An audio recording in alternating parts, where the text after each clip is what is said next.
Ang bida na patuloy lumalakas dahil sa Makina Kabanata 236 hanggang 241 nagpapatuloy. Tinanong ni Kelly kung si Zero ang unang nilikha ng tatay niya na robot, sumagot ito ng oo. Kung ang tatay niya ang lumikha dito, bakit kay Zeng Changsan Tambaloslos ito naglilingkod na parang aso? Hindi daw nito alam gaano kalaki ang ambisyon nito. Lumabas ang mata ng Sharingan, ilang beses daw nila sinira ang plano ni Zeng Changsan Tambaloslos kaya wawakasan niya ang buhay nila kasama na ang militar. Nagsalita ang robot ni Liu Ping, traidor daw ito sa gumawa sa kanya. Mahinang klase daw ang robot nito, pag sumali daw ito kay Zeng Changsan Tambaloslos ay palalakasan siya nito. Hindi ito pumayag kaya masasama daw ito na mawawala sa mundo. Nag-transformer na si Zero, naging isa itong higanteng SS class na robot na papaligiran na ang ating bida at ang tatlong jowa nito. Nagpaputok na si Zero, alam daw nito ang kakayahan ni Kelly, ginamit naman ni Kelly ang kapangyarihan nito para di tamaan ng bala. Nagulat sila dahil biglang umatake si Zero, kahit kaya daw nitong saluhin ang bala ang malaking suntok nito ay hindi nila kakayanin. Tumawa ito dahil patay na daw sila. Laking gulat nito dahil napigilan ng ating bida ang suntok nito. Hinawakan niya si Zero sabay ginamit ang sekretong kakayahan na pa-aray kopo ito, wag daw siyang hawakan nito. Sumabog at nahubaran ng damit si Zero, nagmukha itong Catwoman. Nagulat sila dahil naging isa itong babae. Tinanong nito anong ginawa sa kanya ng ating bida, sabay nakatanggap ito ng 10,000 cash puntos dahil sa matagumpay nilang natalo ang Metro Clan.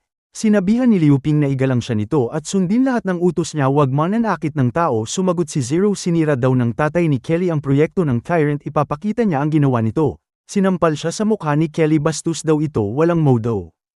Pinigilan ng ating bida si Kelly dahil sa sabunutin nito si Zero. Sumunod daw ito sa mga gusto nilang ipagawa sa kanya. Nagpakita ng video si Zero, 3 buwan na nakalipas ang tatay ni Kelly, balak daw nitong pasabugin ang paggawaan ng Mechanical Tyrant para sa pamilya niya. Kapag napanood daw ni Kelly ang vlog niya, patay na daw ito. Napatatay kopo na lang si Kelly, nakipagpatintero siya sa mga kalaban para mapasabog ang paggawaan ng Mechanical Tyrant. Sa kasamaang palad, tinamaan siya ng baril, pinaliguan pa nila ito ng maraming bala. Nag-shoutout siya kay Kelly daw ang dala nitong laruan ang pinakamalakas na sandata sa buong Pilipinas. Bobo daw ang tatay nito at ang pagwawakas ng pamilya Fox. Sinalo niya lahat ang bala ng kanyan at siya ay nasawi dahil sa kabubuhan. Sa ikalawang palapag daw namatay ang tatay nito. Naiyak na lang si Kelly dahil sa lungkot at bighati nagdrama siya, sabay kinumport naman ito ni Liu Ping. Niyakap niya ito ng mahigpit at sinabing wag nang umiiyak, lilipas din yan. Sa labas papuntang Subway Clan, matinding bakbakan ang nagaganap. Hindi makapasok-pasok ang tauhan ni Virus, malakas daw ang depensa. Bamanat na ang mga Valkyrie, saglitan lang nila pinulbos ang matibay na depensa. Ginamit naman itong pagkakataon ng mga bata ni Virus para tuluyan masira ang depensa ng Metro Clan. Humanga sila kay Valkyrie dahil sa kanya madali lang nila natalo ang kalaban. Sa sentro ng kampo ng Metro Clan, nagbigay-pugay sila kay Virus dahil nanalo sila laban kay Mordley. Nilatigo ni Virus yung semento na walang laban siya na daw ang magiging reyna ng Metro Subway Clan. Nagbigay-pugay sila na hamaba pa ang buhay nito. Simula daw ngayon ang Metro Subway Clan ay makikipagtulungan sa bahay ni Lolo patungo sa magandang kinabukasan laban sa korupsyon ni Zeng Changsan Tambaloslos. Iniisip ng ating bida na lumaki na ang ulo ni Virus dahil naging boss na siya ng Subway Clan. Sa kwarto ng Metro Subway Clan natutulog si Kelly, katabi si Liu Ping, nakatanggap ng pabuya na paano maging SS rank mutant. Mahimbing ang tulog ni Kelly, lumakas daw ito lalo. Ikapitong araw sa harap ng pabahay ni Yaya ni Liu Ping ang ikalawang tito ni Kelly na sumali sa bahay ni Lolo dahil patay na si Mordley. Hindi na rin sila hawak ni Zeng Changsan Tambaloslos. Pumayag sila na 17 katao sumali, lalabanan nila si Zeng Changsan Tambaloslos. Nagpasalamat sila sa ating bida dahil sa pagtulong nito sa pamilya nila. Nakatanggap si Liu Ping ng pabuya galing kay System, isang shield na kayang depensahan ang mga kakaibang kapangyarihan. Ibinigay nila kay Kelly ang pana na ginamit ng tatay nito bago mamatay. Kinuha naman ito ni Kelly at nakita niya ang isang bakuna na nakakabit dito. Itong bakuna daw ang magpapalakas kay Kelly para maging SS level mutant. Kahit matanda na ito, parang bata pa rin ang tingin sa kanya ng tatay niya. Ang mahal daw ng ating bida na si Kelly ay magiging baog kapag tinurukan ito. Naalala niya ang kanyang ina, ang sinabi nito na lumipad ng matayog. Kinuha ng ating bida ang bakuna at tinurukan niya si Kelly. Biglang lumakas ang lumalabas na enerhiya sa katawan ni Kelly, siya na si Queen Cracker. Pagkatapos ay naging isa ng ganap na SS rank mutant si Kelly. Nagselos si Lee Sin. Nagpasalamat naman si Kelly sa lahat ng tulong nito. Handa na daw siyang mahalin ng ating bida at maging ina ng tahanan sa hinaharap. Magmi-meeting na sila sa kampo ng Metro Clan. Sinabi ni Virus na dumating na ang mga sasakyan ng ating bida na kukuha ng tao pabalik sa bahay ni Lolo.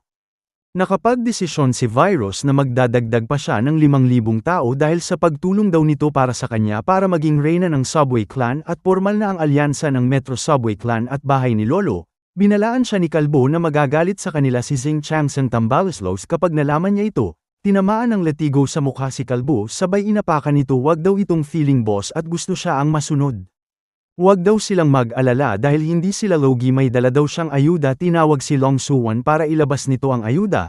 Nagulat ang mga netizen, maraming bigas, karne at iba pang Christmas gift. Tagal na daw silang di nakakain ng sariwang karne at may mga baril pa na bagong gawa. Napatanong na lang sila na kaya daw gumawa ng pagkain at baril ang bahay ni Lolo pag naging alyansa daw sila makakatanggap sila ng pagkain at baril. Tuwang-tuwa ang mga netizen sa nalaman nilang balita. Ayaw na daw nila sa Research Institute dahil mga expired ang binibigay nitong pagkain at palautos patama na daw ang pang-aabuso sa kanila. Nagsabi si Virus na malaya na daw sila makikipagtulungan sila sa bahay ni Lolo para kalabanin si Zing Changsan Tambaloslos ng Research Institute.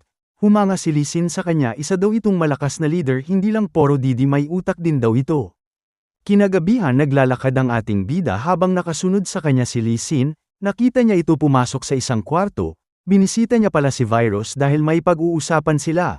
Tinanong ni Liu Ping kung anong gusto nitong pag-usapan nilang dalawa. Kailangan daw ng Subway Clan ng maraming ayuda galing sa bahay ni Lolo. Ipinakita ni Virus ang isang bakuna na hanap niya. Pinagkitiwala daw ito kay Mordley, ngayon nasa kanya na gusto niyang itong ipalit sa ayuda. Nag-isip si Liu Ping kung bibilhin niya ito gamit ang ayuda. Maya-maya pumayag din ito dahil malaki ang maitutulong ng isang bakuna sa puwersa ng bahay ni Lolo. Dahil sa pagiging chismoso ni Lee Sin, pinasok niya ito at nakita niya, nakatulog na sila dahil sa haba ng meeting nila. Kinabukasan sa labas ng Subway Clan nagkamayan sila dahil magpapaalam na sila Liu Ping. Nag-report si Long Suwan na sa 3,000 na naisakay sa mga truck nila. Kailangan nilang balikan yung iba ng ilang beses dahil puno na. Sasabay daw ang ating bida sa kanila pabalik sa bahay ni Lolo, at nagsimula na silang umalis pabalik sa bahay ni Lolo. Samantala sa simbahan si buwayang babae, nagsabi siya na pabalik na si Liu Ping sa bahay ni Lolo. Tatapusin daw nila ito, utos ni Zing Changsan Tambaloslos.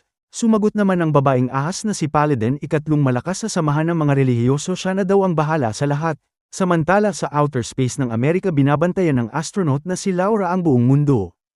Nagpakawala na naman ng insektong bomba. Tatamaan nito ang Hong Kong. Nakikipagbakbakan ang kasundalawan ng Hong Kong sa mga aswang. Hindi nila alam tatamaan na sila ng bomba. Hindi daw sila kaya ng mga aswang.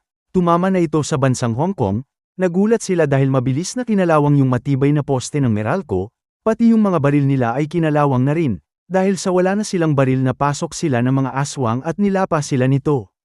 May biglang nag-chat kay Laura. Inatake daw sila ng mga aswang sa may warehouse na gasolinahan. Maghahanap daw ito ng mga tao na malapit sa lugar. Nakontak ni astronaut Laura ang ating bida. May humihingi daw ng saklolo na malapit sa kanila. Sa kabilang banda naman ang mga netizen hinahabol ng mga aswang. Natusok sa katawan yung isang babae. Maya-maya ay yung matanda naman na lalaki. Buti na lang nailigtas siya ng estudyante na babae. Malapit na daw silang makapasok sa loob. Nagpasalamat naman yung matanda kay Miss Lin. Nakapasok na sila, sabay isinara ang pintuan. Nagsabi si Miss Lin mag-antay daw sila dahil darating ang pamahalaan para sunduin sila. Nagpakilala sila sa isa't isa, 2 gangster at 2 warehouseman. Kung hindi daw sa tulong ni Miss Lin hindi sila makakatakas. Nagpasalamat yung dalawa. Kailangan daw nilang magtulungan sa panahon ng kawalan. Nakakatawa daw, sabi ng isa sa kanila. May kapangyarihan daw ito, dapat ginamit niya para labanan ang aswang para maraming nakaligtas sa mga atabs nito. Mga wala daw utang na loob ang 2 kupulog sa nagligtas sa kanila. Nagsabi si Kalbo na kapag pinabembang daw sila at ng boss niya ay kakalimutan na nila ang lahat. Sa kasamaang palad natusok siya sa katawan at hinailan ng aswang, isang kakaibang aswang na naghahabol sa maling tao. Tinapon niya ang ulo ni Kalbo at sinigawan silang 4. Painang harang yung isa sa kanila, sabay tumakas. Tatamaan ulit yung matanda. Niligtas ulit siya ni Miss Lin kaso nasugatan ito. Pinagsaraduhan sila ng pinto ni Kupulogs. Hindi niya daw ito bubuksan dahil kapag nakain silang dalawa ay aalis na ang aswang. May aswang din pala sa likod nito at minyukbang siya. Napapikit na lang si Miss Lin dahil katapusan na daw nila, napapaligiran sila ng mga aswang. Buti na lang dumating ang ating bida kasama ang grupo nito. Nagreklamo si Zero dahil siya daw ang ginagawang utusan ni Liu Ping. Wag na daw itong magreklamo dahil robot niya ito. At dito nagtatapos ang Kabanata 236 hanggang 241. Maraming salamat po sa panunood niyo, mag-subscribe para laging updated sa buhay ni Liu Ping.